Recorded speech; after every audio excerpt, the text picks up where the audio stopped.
morning student. Bharti College of Agriculture, Durg, BSc Agriculture, second year, first semester student. Subject on Agri Informatics. My name is Nitish Kumar Chandrakar, Assistant Professor, Computer Science Department. तो हम जो है unit one introduction to computer and operating system के बारे में देख रहे हैं। पिछले क्लास में हमने introduction to computer system, functioning of computer system, features of computer, operating system, definition of operating system, main functions of operating system और पार्ट्स ऑफ कंप्यूटर, इन सभी के बारे में हमने पहले ही पढ़ चुके हैं। आज का हमारा जो टॉपिक है generation of computer. Generation of computer, तो ये जितने भी हैं वो सारे आपके जनरेशन ऑफ कंप्यूटर हैं। First generation of computer, second generation of computer, third generation, fourth generation और अभी जो करेंट चल रहा है वो फिफ्थ जनरेशन ऑफ कंप्यूटर है। तो आइए हम इसका डेफिनेशन देखते हैं। सेकंड वर्ल्ड वॉर के बाद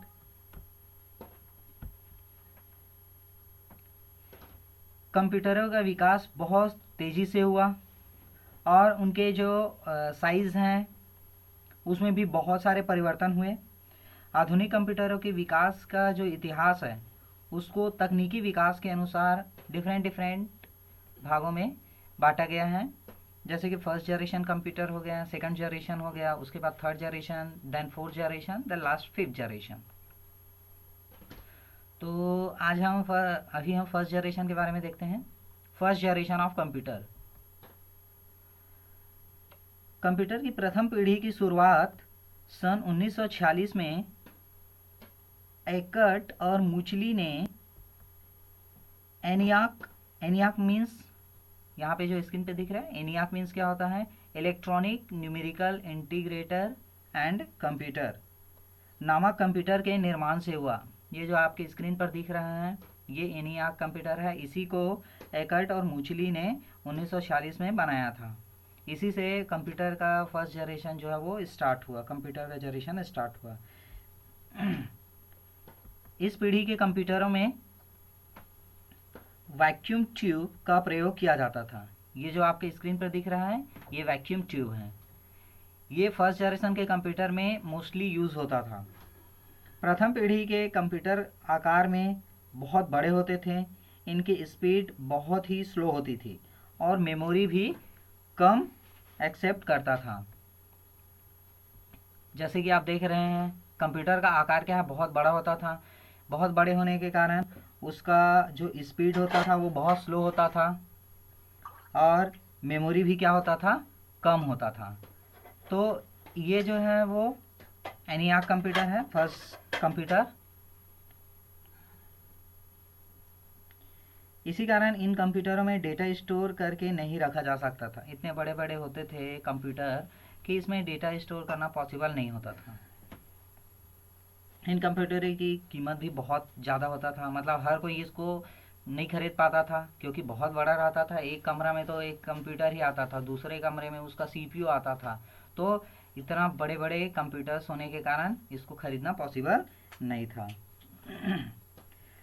फर्स्ट कंप्यूटर के बहुत सारे लक्षण थे, जिसमें से फर्स्ट जो होता था वैक्यूम ट्यूब, जो वैक्यूम ट्यूब होता था उसका प्रयोग होने लगा। ये जो देख रहे हैं वैक्यूम ट्यूब। उसके बाद पंच कार्ड का यूज़ होने लगा। ये जो कंप्यूटर था, ये जो आप देख रहे हैं ये पंच कार्ड ऐसी दिखता था, ठीक है, इसका यूज़ होता था। संग्रहण के लिए मैग्नेटिक ड्रम यूज़ होता था। ये जो देख रहे हैं आप मैग्नेटिक ड्रम, ये भी स्टोर करने के लिए डेटा को यूज़ होता था। तो ये सारी चीज़ जो है वो फर्स्ट जनरेशन ऑफ कंप्यूटर के लक्षण हैं। नेक्स्ट है second generation of computer. Computer की द्वितीय पीढ़ी की शुरुआत 1956 के बाद हुई। इन कंप्यूटरों में वैक्यूम ट्यूब के स्थान पर ट्रांजिस्टर का प्रयोग किया जाने लगा। ये जो देख रहे हैं आप सेकंड जनरेशन कंप्यूटर, ये 1956 के बाद हुआ और 1963 तक रहा। इसमें ये जो आप हैं देख रहे हैं ये ट्रांजिस्टर हैं, ठीक है, इसका प्रयोग किया जाने लगा सेकंड जनरेशन ऑफ कंप्यूटर में।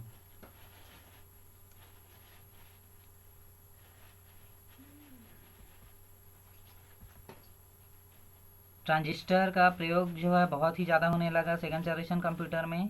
ये इस तरह से रहता है आपका ट्रांजिस्टर। इसके जो फादर ऑफ ट्रांजिस्टर है वो विलियम शॉकली, ये जो आप स्क्रीन पर देख रहे हैं यही विलियम शॉकली है। इन्होंने ही ट्रांजिस्टर का निर्माण किया था। ट्रांजिस्टर के उपयोग होने से कंप्यूटर को वैक्यूम ट्यूब के अपेक्षाकृत अधिक गति और विश्वसनीयता प्रदान हुई। ठीक है, बहुत ज़्यादा स्पीड हो गया ट्रांजिस्टर का यूज़ होने से। वैक्यूम ट्यूब में क्या है, कम स्पीड रहता था। ट्रांजिस्टर में क्या हो गया, थोड़ा सा स्पीड बढ़ गया और बहुत ही ज़्यादा विश्वसनीय प्रदान हुई। द्वितीय पीढ़ी के कंप्यूटर में अलग अलग लक्षण थे। पहला जो था, वैक्यूम ट्यूब के बदले ट्रांजिस्टर का प्रयोग होने लगा। वैक्यूम ट्यूब के अपेक्षाकृत छोटे और ऊर्जा की खपत कम होने लगी। ठीक है, ऊर्जा बहुत कम लगता था।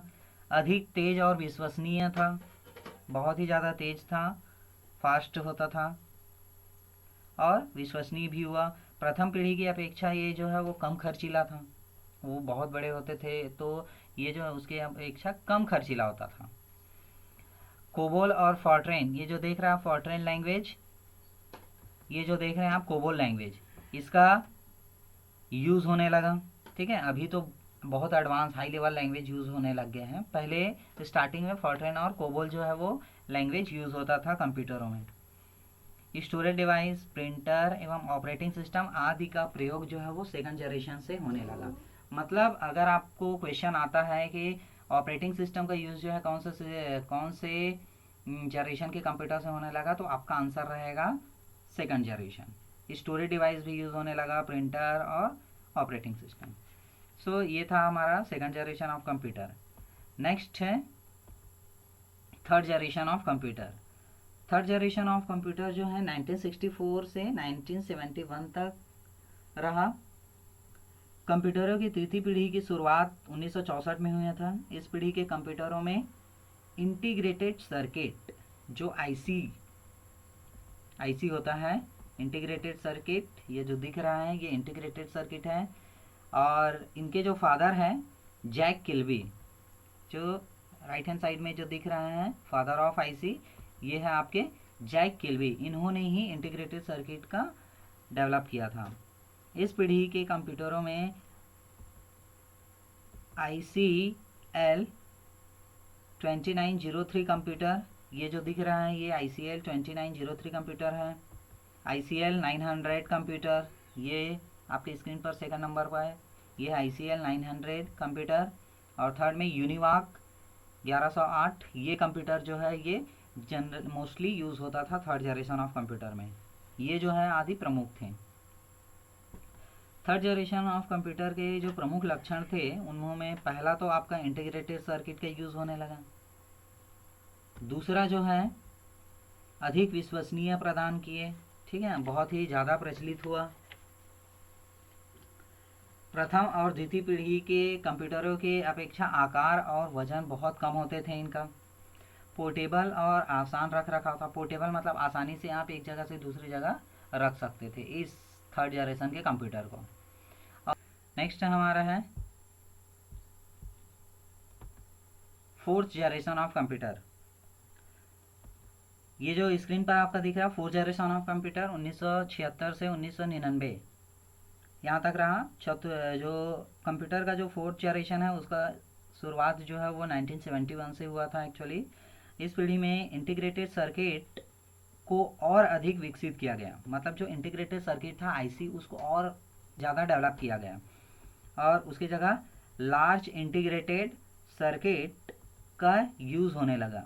ये जो है वो इंटीग्रेटेड सर्किट का एडवांस वर्जन है, लार्ज इंटीग्रेटेड सर्किट। इसका यूज़ जो है वो mostly fourth generation of computer में होने लगे।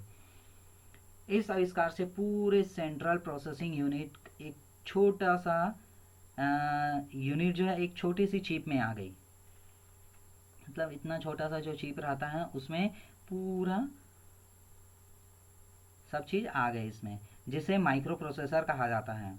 इसका उपयोग वाले जो कंप्यूटर हैं उसको माइक्रो कंप्यूटर भी कहा जाता है। ज़्यादातर ये जो लार्ज इंटीग्रेटेड सर्किट है इसके यूज़ होने वाले जो कंप्यूटर थे उसको क्या कहा जाने लगा, माइक्रो कंप्यूटर। ये जो दिख रहा है ये आपका माइक्रो प्रोसेसर है, और ये ALTAIR 8800 माइक्रो प्रोसेसर, ये जो है सबसे पहला माइक्रो कंप्यूटर था। 4th जनरेशन कंप्यूटर में सबसे पहला जनरेशन जो है ये यही आपका माइक्रो प्रोसेसर कंप्यूटर था। इस पीढ़ी के कंप्यूटरों में मुख्य लक्षण निम्न प्रकार से थे। अति विशाल स्तरीय एकीकरण, वेरी लार्ज इंटीग्रेटेड सर्किट, इसका हिंदी फॉर्म होता है अति विशाल स्तरीय एकीकरण। वेरी लार्ज इंटीग्रेटेड जो है scale, very large scale integration तकनीक का यूज़ होने लगा। आकार में अद्भुत कमी हुई, ये जो दिख रहा है ये VLSI, और इसका जो आकार था, आकार में भी क्या होने लगा, कमी होने लगा। साधारण आदमी की क्रय क्षमता के अंदर था, मतलब कोई भी आम आदमी जो है इस कंप्यूटर को खरीद सकता था। बहुत ज़्यादा प्रभावशाली, विश्वसनीय और अद्भुत गतिमान था। कंप्यूटरों को के जो विभिन्न नेटवर्क का उनका विकास हुआ। सो ये जो 4th जनरेशन ऑफ कंप्यूटर था वो बहुत ही एडवांस था as comparison 1st generation, 2nd generation and 3rd generation. Next जो है वो 5th जनरेशन ऑफ कंप्यूटर।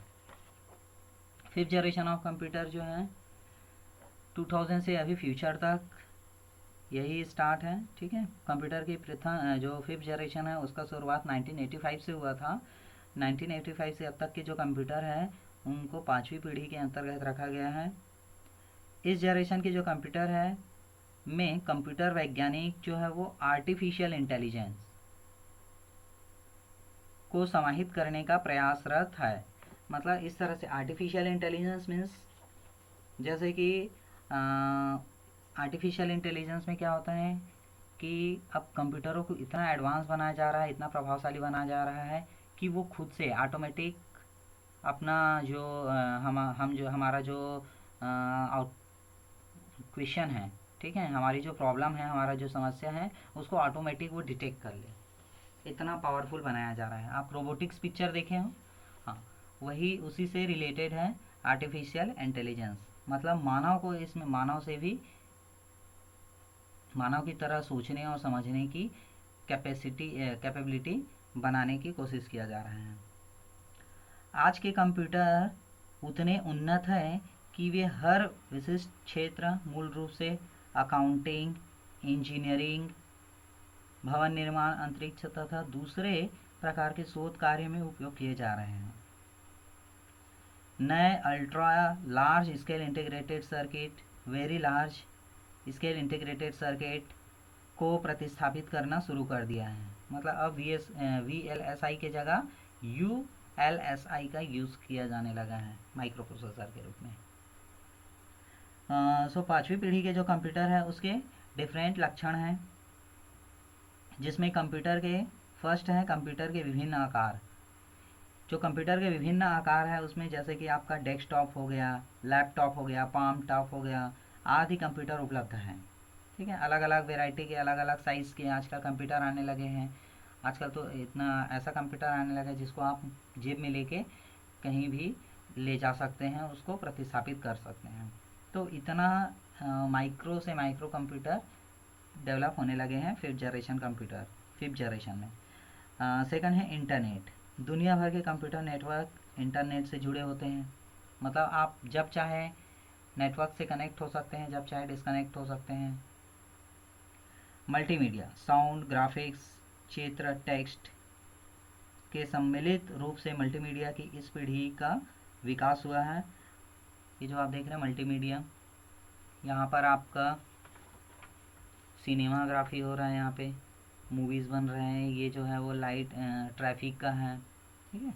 ये एडवांस कंप्यूटर है आज के, और ये जो है पूरा कंप्यूटर जो है वो इंटरनेट से कनेक्टेड है पूरे दुनिया भर के। नए प्रयोग में नए अनुप्रयोग, नए नए जो एप्लीकेशन है कंप्यूटर के तकनीक अति विकसित होने के कारण उसके अनुप्रयोगों जैसे कि फिल्म निर्माण, यातायात नियंत्रण, उद्योग, व्यापार एवं शोध आदि के क्षेत्र में बहुत ही एडवांस बन चुके हैं 5th जनरेशन कंप्यूटर।